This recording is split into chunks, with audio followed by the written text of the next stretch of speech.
बहुत इंपॉर्टेंट बात आपने कही फिरोज भाई, और मैं समझता हूं उस पर नूरजहां भी प्रकाश डालेंगी कि मोदी के आने के बाद जो लिबरल मुस्लिम्स हैं उनके लिए चुनौती बढ़ गई है, क्योंकि फिर वो उधर वाले जो मुस्लिम फंडामेंटलिस्ट हैं वो उनको अटैक करते हैं और उनको डर दिखाते हैं कि देखो तुम लिबरल बनना चाहते हो, तुम मॉडरेट बनना चाहते हो, तुम डायलॉग शुरू करना चाहते हो, और दूसरी तरफ जो सरकार आई है वो डायलॉग नहीं करना चाहती है। तो क्या ये मिथ है या क्या ये रियल फियर है जो आपने कहा? क्या आपको लगता है कि हाँ रियल फियर है, या डायलॉग हो सकता है? मोदी के साथ भी डायलॉग हो सकता है। अभी जैसे मोदी इलेक्टोरली ही सही, लेकिन वो स्टेप आउट कर रहे हैं, पासमानदा मुसलमान की तरफ आगे बढ़ रहे हैं, वो पॉलिटिकल इशू हो सकता है। लेकिन क्या मोदी और लिबरल मुसलमान के बीच में डायलॉग नहीं हो सकता? इसमें मोदी कौन है? Modi is a prime minister of India, and as a prime minister of India ये डायलॉग आगे नहीं बढ़ सकता है क्या? नहीं, इसमें मैं खाली इतना बोल, बाद में नोट जाए। पॉइंट इज, मैंने कहा ना कि मेरे लिए जो क्रिटिकल टर्निंग पॉइंट है वो है वॉर इन सीरिया का, और ये पूरे दुनिया के मुसलमानों के लिए क्रिटिकल पॉइंट है। क्योंकि जिस प्रकार से आईसिस और अलकायदा को टर्की, ब्रिटेन, फ्रांस और अमेरिका तो इन्वॉल्व थे ही, मगर टर्की, सऊदी, जॉर्डन, ये सब कंट्रीज जो लगे, और किस प्रकार से एक आईसिस और अलकायदा, जबत-उल-नुसरा को लाया गया, वो क्या टाइप का क्राइसिस था।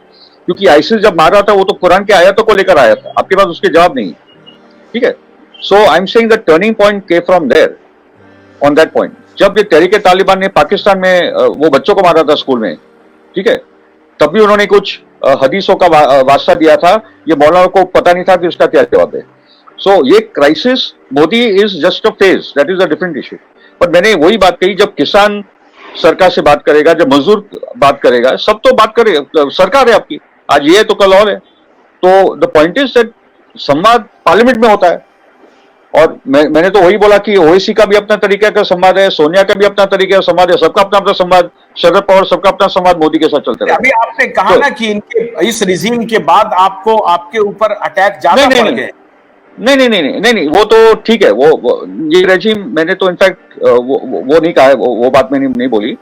मैंने तो बोला कि पिछले 10-12 सालों से the liberal space for dialogue has increase for Muslims all over the world. मैं तो बोलता हूँ जो पुराने फ्रेमवर्क में, जो फ्रंटलाइन मैगजीन में जो कवर स्टोरी है, ठीक है, कि the liberal space has declined, I do not agree with that position, okay. क्योंकि वो इरफान हबीब हो या इरफान हबीब है या सईदा हमीद है, ये सब 1990 वाले फ्रेमवर्क की बात करे, वही रोना धोना उनका कि हिंदुत्व बढ़ रहा है तो हमारे लिए स्पेस कम होती जा रही है। वो नहीं है, हम तो रूटेड इन द कम्युनिटी है। बॉम्बे में सीए एनआरसी का आंदोलन हो, किसानों का आंदोलन हो, किसी भी माइनॉरिटी या किसी भी, मतलब जब बांग्लादेश में भी हिंदुओं पे हमला हुआ था या अफगानिस्तान में हिंदू और सिख पे हमला हुआ था, तब भी हम लोग सड़कों पे थे। तो हम लोग की जो मॉरल प्रिंसिपल पोजीशन है कि जहां जहां भी जो दबा कुचला है, जो अटैक पे आता है, हम उसके साथ खड़े होते हैं, ठीक है। सो द पॉइंट इज के खिलाफ होते हैं, and you are the side of justice always. हां, जब we are in the side of the oppress, क्या वो जो भी है। इनफैक्ट मेरा बोलना था कि जब लिंचिंग होता है, एक बार मैं आरएसएस वालों के साथ डिबेट में था अर्नब के चैनल पे, मैं बोला आप भी लिंचिंग के विरोध में, मैं भी लिंचिंग में विरोध में हूं, मगर आप तो सड़क पे आते नहीं जब लिंचिंग हो रही है। वो हिंदू लिंच हो या मुसलमान का लिंचिंग हो, तो हमको तो सड़क पे आना चाहिए, ठीक है। तो सो द पॉइंट इज के संवाद तो पार्लियामेंट में भी होता है, समाज में भी होना चाहिए। There is no point in demonising, you know, हम लोग तो सभी बोलते हैं, राहुल भी बोलता है कि आप भी नेशनलिस्ट हो, मोदी भी बोलता है अभी सब देशभक्त हो, तो भाई प्रॉब्लम क्या है? देश को समझने के हम लोग अलग अलग तरीके हैं, इतिहास को समझने के हमारे अलग अलग तरीके हैं, वो ठीक बात है, वो इवॉल्व हो रहा है हमारा देश, कोई मसले की बात नहीं है। मगर मेरा बोलना है कि मेरा बोलना है कि Muslims are more open now to listening to people like us than ever before. हमारी बात पहले से ज्यादा मुसलमान समझने के लिए तैयार। वेरी गुड, बहुत ही कमाल की बात आप कह रहे हैं। जो 1992 में नहीं हुआ या 1985 में नहीं हुआ, सावानो केस में जो बात नहीं हो पाई, आज आप लोगों ने ये माहौल बना दिया है, और आप लग रहा है आपको कि Muslims are now ready to do open dialogues and discourse. It's a great thing. लेकिन हम ये कह रहे थे नूरजहां, आप तो इतनी बड़ी मुस्लिम महिला आंदोलन को लीड कर रही हैं, इतनी बड़ी नेता भी हैं, मैं बहुत आभारी हूं आपका, आज हमारे शो में आप आई हैं। आपको क्या चैलेंजेस फेस करने पड़ रहे हैं? चैलेंजेस तो बहुत रहे हैं डेफिनेटली। जब हमारी मूवमेंट की शुरुआत हुई थी 2007 में, तब ये बोला गया था कि मुसलमान औरतों को अपना संगठन बनाने की क्या जरूरत है, एक मूवमेंट खड़ा करने की क्या जरूरत है। हमारे मजहब ने हमको सब कुछ दिया है, या बहुत सारे हमारी नारीवादी जो बहनें थी उनका भी ये कहना था कि हमारे देश में तो इतना अच्छा नारीवादी आंदोलन चला है, कितनी हमको उसमें से उपलब्धियां मिली है, तो मुसलमान औरतों को अपना एक अलग से आंदोलन खड़ा करने की क्या जरूरत है, क्योंकि फिर हम एक बड़े से मूवमेंट को डिवाइड कर रहे हैं। तो कई ये सारे हमारी शुरुआत में ये सारे सवाल आए थे।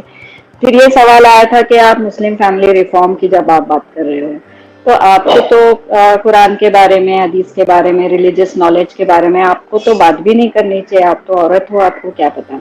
ये तो एक बहुत एक्सक्लूसिव फील्ड है, सिर्फ जो उलेमा है, आलिम है, जो मजहबी जानकारी रखते हैं, ये वही बात करेंगे ना। आम इंसान को इसके बारे में बात करने की जरूरत नहीं है। फिर जब हमारा मूवमेंट और आगे बढ़ा, तो ये कि आप तो एक वेस्टर्न औरत हो, आपको वेस्टर्न एनजीओ से पैसा मिलता है, और आप फेमिनिस्ट हो, मतलब फेमिनिस्ट को एक गाली की तरह बोला जा रहा था। आप एंटी इस्लामिक हो। फिर आगे चल के जब हम पूरा ट्रिपल तलाक, हाजी अली, ये सारे मुद्दे उठाए, तब तो और आगे बात हुई कि आप आरएसएस बीजेपी हो, आप एक खड़े किए गए हो उनकी तरफ से, और मुस्लिम समाज को आप बदनाम करने पर तुले हो, इस्लाम को बदनाम करने पर तुले। तो ये सारे सवाल हम पर अभी भी फेंके जा रहे। बहुत पर्सनल अटैक्स भी हुए हैं। हम किससे शादी किए हैं, हमने हमारा मजहब हम कैसा मानते हैं, हमने बाल खुले रखे हैं या हमने साड़ी पहनी है। It from very personal remarks to questioning the very existence of our movement, and to the questions that we are raising. और उसका सामना करते हुए आगे गए हैं, क्योंकि हमें लग रहा था कि हम इस देश के नागरिक हैं। और जो आप इसके पहले आप सवाल पूछ रहे थे कि अगर मैं इस देश की नागरिक हूँ, मैं एक मुसलमान औरत भी हूँ, मैं इस देश की नागरिक भी हूँ, तो मैं इस देश के चुनी हुई सरकार से मैं क्यों बात नहीं करूँ। ये हमारे सबने मिली चुली हमारे वोटों से सरकार बनी है, तो ये सरकार से ही मैं मांगूंगी। मैं पाकिस्तान की, अफगानिस्तान की, अमेरिका की सरकार की तो नागरिक नहीं हूँ ना मैं। तो जहाँ जब मैं इस देश में रहती हूँ और संविधान के उसूल मेरे ऊपर भी लागू होते हैं, तो वो चाहे आज मोदी है, कल कोई और आ जाएगा, परसों कोई और आ जाएगा, इसके पहले कई लोग आ चुके हैं। मैंने सबसे बात की है, क्योंकि मैं बात क्यों नहीं करूँ, ठीक है। और या इनसे बात नहीं करूँ तो किससे बात करूँ।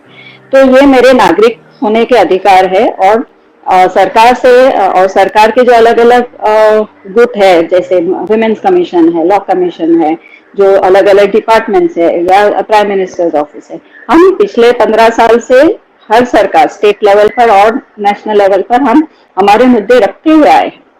और हमें बार बार ये भी बोला गया है, जो चैलेंज की आप बात कर रहे थे, कि टाइम इज नॉट राइट, ये सही वक्त नहीं है मुसलमान औरतों को अपने मुद्दे रखने का। ये शरिया और लॉ रिफॉर्म, ये तो बहुत ही कंट्रोवर्शियल है। आपने देखा शाहबानो के साथ क्या हुआ, या देखो शाहबानो का जब हमने मामला उठाया था तो कैसे राम जन्मभूमि का मामला उठ गया, और फिर वो देखो क्या हो गया। तो हर बार यही बोला जा रहा है मुसलमान औरतों कि आप चुप रहो, आप ये मुद्दे पर बात मत करो। तो मेरा सवाल फिर ये है कि मुझे कोई एक टाइम दे दो भाई, कि 24 के बाद आप उठाना है, या 30 के बाद उठाना।